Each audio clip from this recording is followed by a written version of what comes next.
Getting attacked by an assassin is not my idea of the best way to prepare for a first date.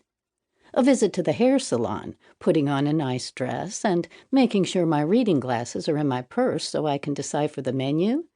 Yes, most certainly all good things to do.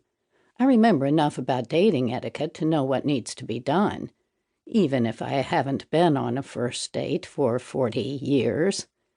Times have changed, of course, and I've changed too. The last time I had a date, Jimmy Carter was president, and I could read a menu without any help. There was no internet dating. I didn't have gray hair back then, and I didn't get guilty feelings every time I looked at the picture of my late husband. But one thing I certainly do remember about dating in the 1970s was that part of the preparation certainly did not include wiping a stranger's blood off the bathroom floor. I'm Barbara Gold, age 70, 5 feet 5 inches, eyes blue, hair gray, weight none of your business. Specialties: undercover surveillance, small arms, chemical weapons, Middle Eastern and Latin American politics. Current status: retired widow and grandmother. Addendum to current status: realizing just how much I need the few people left in my life. My son and his family had flown off for a week's holiday in the Bahamas, leaving me alone with my small circle of friends. I immediately felt lonely. Not that my friends are bad people. They're all quite nice and pleasant. It's just that they're all old, some considerably older than I am, and frankly, most of them are quite boring. Cheerville encourages that in its citizens: nice, pleasant, and boring. There was one notable exception to the boredom: Octavian Perry.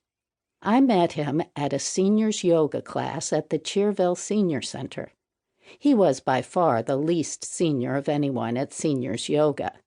I guessed his age at about my own, although he looked younger thanks to regular exercise and a healthy lifestyle. He had a lovely full head of hair, all gray, of course, and his deepest wrinkles were smile lines. Octavian smiled a lot. It was infectious. I was smiling already as I applied my makeup, examining myself in the bathroom mirror.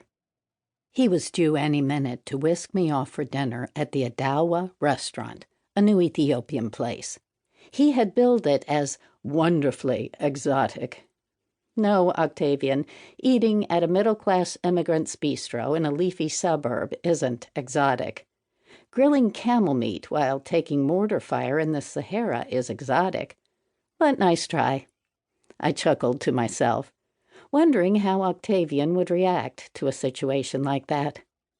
Just then, Dandelion crawled up my leg, ruining the 5th pair of pantyhose that week. The little tortoiseshell kitten had surprisingly painful claws, especially when she decided I was something to climb on.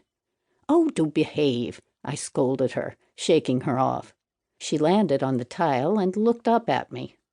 "Hungry?" I asked. She only stared. I decided not to get into a staring contest with a cat. It's like playing drinking games with a Russian. You will always lose.